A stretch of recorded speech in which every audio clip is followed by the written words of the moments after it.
Islamic short status کو subscribe کریں، like کریں، کمنٹ کریں اور شیئر کریں۔ بیل آئیکن کو دبانا مت بھولیں۔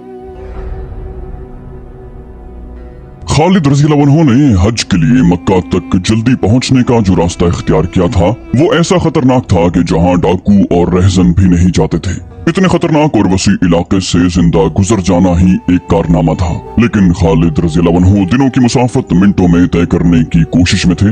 انہیں صرف یہ سہولت حاصل تھی کہ موسم سردیوں کا تھا، لیکن سینکڑوں میلوں تک پانی کا نام و نشان نہ تھا۔ اس علاقے میں ایک اور خطرہ ریت اور مٹی کے ان ٹیلوں کا تھا جن کی شکلیں عجیب و غریب تھیں۔ یہ کئی میل وسیع نشیب میں کھڑے تھے، بعض چٹانوں کی طرح چوڑے تھے، بعض گول اور بعض ستونوں کی طرح اوپر کو اٹھے ہوئے تھے۔ ایسے نشیب بھول بھلیوں کی طرح تھے، ان میں بھٹک جانے کا خطرہ زیادہ تھا۔ گھوم پھر کر انسان وہیں کا وہیں رہتا تھا اور سمجھتا تھا کہ وہ بہت سا فاصلہ طے کر کے آیا ہے، حتیٰ کہ وہ ایک جگہ ہی چلتا اور مڑتا تھک کر چور ہو جاتا۔ پانی پی پی کر پانی کا ذخیرہ بھی ختم ہو جاتا۔ اس دور کی تحریروں سے پتہ چلتا ہے کہ صحرا کے اس حصے کی صعوبتیں، دشواریاں اور وہاں کے خطرے ایسے تھے جو دیکھے بغیر انسان کے تصور میں بھی نہیں آ سکتے تھے۔ کئی جگہوں پر اونٹ یوں بدک گئے جیسے انہوں نے کوئی ایسی چیز دیکھ لی ہو جو انسانوں کو نظر نہیں آ سکتی تھی۔ اونٹ صحرائی جانور ہونے کی وجہ سے اس پانی کی بو بھی پا لیتا ہے جو زمین کے نیچے ہوتا ہے۔ کہیں چشمہ ہو جو نظر نہ آتا ہو، اونٹ اپنے آپ اس طرف چل پڑتا ہے۔ اونٹ خطروں کو بھی دور سے سونگ لیتا ہے۔ خالد رضی اللہ عنہ کے مختصر سے قافلے کے اونٹ کئی جگہوں پر بد گئے۔ ان کے سواروں نے ادھر ادھر اور نیچے دیکھا مگر انہیں کچھ بھی نظر نہ آیا۔ زیادہ خطرہ صحرائی سانپ کا تھا جو 1.5 یا زیادہ سے زیادہ 2 بالشت کا ہوتا ہے۔ یہ دنیا کے دوسرے ملکوں کے سانپوں کی طرح آگے کو نہیں رینگتا بلکہ پہلو کی طرف رینگتا ہے۔ انسان یا جانور کو ڈس لے تو 2-4 منٹوں میں موت واقع ہو جاتی ہے۔ صحرائی بچھو اس سانپ کی طرح زہریلا ہوتا ہے۔ ایک مورخ یعقوبی نے خالد رضی اللہ عنہ کے اس سفر کو بیان کرتے ہوئے حیرت کا اظہار کیا ہے۔ اس نے اپنے دور کے کسی عالم کا حوالہ دے کر لکھا ہے کہ ایک معجزے وہ تھے جو خدا نے پیغمبروں کو دکھائے، اور خالد رضی اللہ عنہ کا یہ سفر ان معجزوں میں سے تھا جو انسان اپنی خداداد قوتوں سے کر دکھایا کرتے ہیں۔ خالد رضی اللہ عنہ اپنے ساتھیوں سمیت بر وقت مکہ پہنچ گئے۔ انہیں اس خبر نے پریشان کر دیا کہ خلیفۃ المسلمین ابوبکر صدیق رضی اللہ عنہ بھی فریضہ حج کی ادائیگی کے لیے آئے ہوئے ہیں۔ خالد رضی اللہ عنہ نے سنت کے مطابق اپنا سر اس طرح سے منڈوا دیا۔ انہوں نے اپنے ساتھیوں سے کہا کہ وہ اپنے چہرے چھپا کر رکھیں تاکہ انہیں کوئی پہچان نہ سکے۔ فریضہ حج ادا کر کے خالد رضی اللہ عنہ نے بڑی تیزی سے پانی اور دیگر زادے راہ اکٹھا کیا اور واپسی کے سفر کو روانہ ہو گئے۔ یوں کہنا غلط نہ ہوگا کہ وہ ایک بار پھر موت کی وادی میں داخل ہو گئے۔ تمام مورخ متفقہ طور پر لکھتے ہیں کہ خالد رضی اللہ عنہ اس وقت ہیرا پہنچے جب فراز سے چلا ہوا ان کا لشکر ہیرا میں داخل ہو رہا تھا۔ لشکر کا عقبی حصہ جس کے ساتھ خالد رضی اللہ عنہ کو ہونا چاہیے تھا وہ ابھی ہیرا سے کچھ دور تھا۔ خالد رضی اللہ عنہ خاموشی سے عقبی حصے سے جا ملے اور ہیرا میں اس انداز سے داخل ہوئے جیسے وہ فراز سے آ رہے ہوں۔ مورخوں نے لکھا ہے کہ لشکر نے جب دیکھا کہ ان کے سالار اعلیٰ خالد رضی اللہ عنہ اور چند اور افراد کے سر اس طرح سے صاف کیے ہوئے ہیں تو لشکر میں چیمگوئیاں ہونے لگیں، لیکن سر منڈوانا کوئی عجیب چیز نہیں تھی۔ اگر لشکر کو خالد رضی اللہ عنہ خود بھی بتاتے کہ وہ حج کر کے آئے ہیں تو کوئی بھی یقین نہ کرتا۔ مشہور مورخ طبری نے لکھا ہے کہ خالد رضی اللہ عنہ مطمئن تھے کہ انہیں مکہ میں کسی نے نہیں پہچانا۔ 4 مہینے گزر گئے۔ کسرا کے خلاف جنگی کارروائیاں ختم ہو چکی تھیں۔ عراق کا بہت سا علاقہ کسرا سے چھین کر سلطنت اسلامیہ میں شامل کر لیا گیا۔ کسرا کی جنگی طاقت کا دم خم توڑ دیا گیا۔ آتش پرست فارسیوں کی دھونس اور دھاندلی ختم ہو چکی تھی۔ یہ خطرہ اگر ہمیشہ کے لیے نہیں تو بڑی لمبی مدت کے لیے ختم ہو گیا تھا کہ فارس کی جنگی طاقت حملہ کر کے مسلمانوں کو کچل ڈالے گی۔ فارس آتش پرستوں کے نامور جرنیل قارن ہرمز بہمن جازویہ، اندرزغر روزبا اور زرمہر اور دوسرے جن کی جنگی اہلیت اور دہشت مشہور تھی، خالد رضی اللہ عنہ اور ان کے مجاہدین کے ہاتھوں مختلف مارکوں میں مارے گئے تھے۔ ان جیسے جرنیل پیدا کرنے کے لیے بڑی لمبی مدت درکار تھی۔ اب تو پورے عراق میں اور مدائن کے محلات کے اندر بھی ان مسلمانوں کی دھاک بیٹھ گئی تھی جنہیں انہی محلات میں عرب کے بدو اور ڈاکو کہا گیا تھا۔ سب سے بڑی فتح تو یہ تھی کہ اسلام نے اپنی عظمت کا احساس دلا دیا تھا۔ خالد رضی اللہ عنہ نے ہیرا میں 4 مہینے گزار کر اپنے لشکر کو آرام کرنے کی مہلت دی اور اس خیال سے جنگی تربیت بھی جاری رکھی کہ مجاہدین लश्कर सुस्त न हो जाएं। उसके अलावा खालिद रज़ी अल्लाह अन्हु ने मफ्तूहा इलाकों का नज़्म नस्क और महसूलात की वसूली का निज़ाम भी बेहतर बनाया। मई 634 ईस्वी के आखिरी हफ्ते में खालिद रज़ी अल्लाह अन्हु को अमीरुल मोमिनीन अबू बकर रज़ी अल्लाह अन्हु का खत मिला, जिसका पहला फिक्रा खालिद रज़ी अल्लाह अन्हु के हज के मुताल्लिक था, जिसके मुताल्लिक खालिद रज़ी अल्लाह अन्हु मुतमईन थे कि अमीरुल मोमिनीन उससे बेखबर हैं। खत में खालिद रज़ी अल्लाह अन्हु के हज का इशारा करके सिर्फ इतना लिखा था, आइंदा ऐसा न करना। बाकी खत का मतन ये था, बिस्मिल्लाहिर्रहमानिर्रहीम, अतीक बिन अबू कहाफा की तरफ से खालिद बिन वलीद के नाम। याद रहे कि अमीरुल मोमिनीन अव्वल अबू बकर सिद्दीक कहलाते थे, लेकिन उनका नाम अब्दुल्लाह बिन अबी कहाफा था और अतीक उनका लक़ब था जो उन्हें रसूलुल्लाह सल्लल्लाहु अलैहि वसल्लम ने अता फरमाया। आगे खत में था, अस्सलाम वालेकुम, तारीफ अल्लाह के लिए जिसके सिवा कोई माबूद नहीं, दुरूद व सलाम मोहम्मद रसूलुल्लाह सल्लल्लाहु अलैहि वसल्लम पर। हीरा से कूच करो और शाम सल्तनत रोम में उस जगह पहुंचो जहां इस्लामी लश्कर जमा है। लश्कर अच्छी हालत में नहीं, मुश्किल में है। मैं उस तमाम लश्कर का जो तुम अपने साथ ले जाओगे और उस लश्कर का जिसकी मदद को तुम जा रहे हो, तुम्हें सिपाह सालार मुकर्रर करता हूँ। रूमियों पर हमला करो। अबू उबैदा और उसके साथ के तमाम सालार तुम्हारे मातहत होंगे। अबू सुलेमान पुख्ता अज़्म लेकर पेश कदमी करो। अल्लाह की हिमायत और मदद से इस मुहिम को पूरा करो। अपने लश्कर को जो इस वक्त तुम्हारे पास है 2 हिस्सों में कर दो। एक हिस्सा मुसन्ना बिन हारिसा के सुपुर्द कर दो।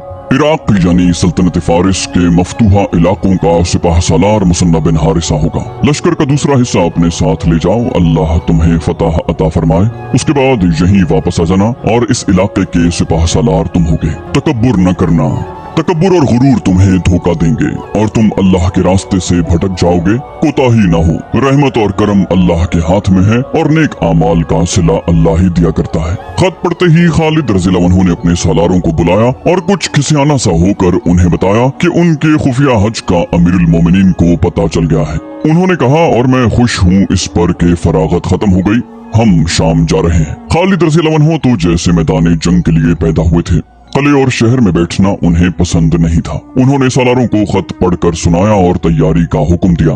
उसके साथ ही उन्होंने लश्कर को 2 हिस्सों में तकसीम किया।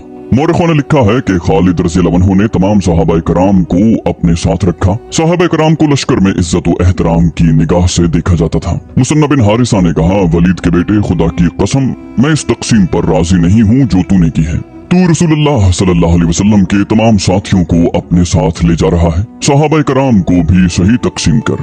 आधे सहाबाए कराम तेरे साथ जाएंगे, आधे मेरे साथ रहेंगे। क्या तू नहीं जानता कि इन्हीं की बदौलत अल्लाह हमें फतह अता करता है। खालिद रज़ी अल्लाह अन्हु ने मुस्कुराकर सहाबाए कराम की तकसीम मुसन्ना बिन हारिसा की ख्वाहिश के मुताबिक कर दी और अपने लश्कर के सालारों को हुक्म दिया कि जितनी जल्दी मुमकिन हो तैयारी मुकम्मल करें। खालिद रज़ी अल्लाह अन्हु ने कहा, और ये न भूलना कि हम अपने उन भाइयों की मदद को जा रहे हैं जो वहाँ मुश्किल में फंसे हुए हैं। जाया करने के लिए हमारे पास एक सांस जितना वक्त भी नहीं।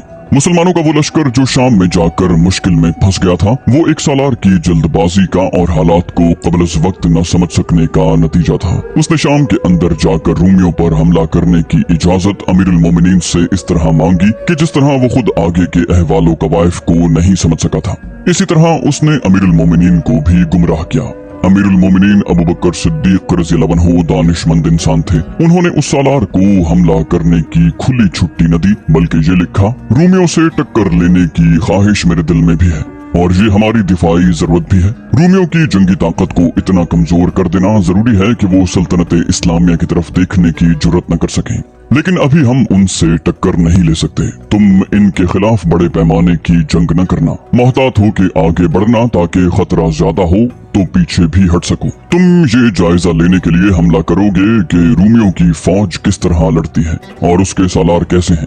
अमीरुल मोमिनीन ने साफ अल्फाज में लिखा कि अपने लश्कर को ऐसी सूरत में न डाल देना कि पसपाई इख्तियार करो और तुम्हें अपने इलाके में आकर भी पनाह न मिले। उस सालार का नाम भी खालिद था, खालिद बिन सईद। लेकिन मैदानी जंग में वो खालिद बिन वलीद की गर्द पा को भी नहीं पहुंच सकता था। उसे जिन दस्तों का सालार बनाया गया था वो सरहदी फराइज अंजाम देने वाले दस्ते थे। उनमें लड़ने की अहलियत थी और उनमें लड़ने का जज्बा भी था, लेकिन उन्हें जंग का वैसा तजर्बा नहीं था जैसा खालिद बिन वलीद के दस्तों ने हासिल कर लिया था। अमीरुल मोमिनीन ने खालिद बिन सईद को अपनी सरहदों पर पहरा देने के लिए भेजा था। उन दस्तों का हेडक्वार्टर तीमा के मकाम पर बनाया गया। बाज मौरिखों ने लिखा है कि खालिद रज़ियल्लाहु अन्हु की पैदर पे कामयाबियां देख देख कर खालिद बिन सईद को ख्याल आया कि खालिद रज़ियल्लाहु अन्हु ने फारिस को शिकस्तें दी हैं तो वो रूमियों को ऐसी ही शिकस्तें देकर खालिद रज़ियल्लाहु अन्हु की तरह नाम पैदा करे। इब्न हिशाम और एक यूरोपीय मौरिख हेनरी स्मिथ ने ये भी लिखा है कि खलीफतुल मुस्लिमीन खालिद बिन सईद की क़यादत और सलाहियतों से वाकिफ थे, इसलिए उन्होंने उस सालार को बड़ी जंगों से दूर रखा था, लेकिन वो उसकी बातों में आ गए। खालिद रज़ियल्लाहु अन्हु ने भी फिरास के मकाम पर रूमियों से टक्कर ली थी, लेकिन सरहद पर मार्का लड़ा था। उन्होंने आगे जाने की गलती नहीं की। खालिद बिन सईद ने अमीरुल मोमिनीन का जवाब मिलते ही अपने दस्तों को कूच का हुक्म दिया और शाम की सरहद में दाखिल हो गए। उस वक्त शाम में हरकल रूमी हुक्मरान था।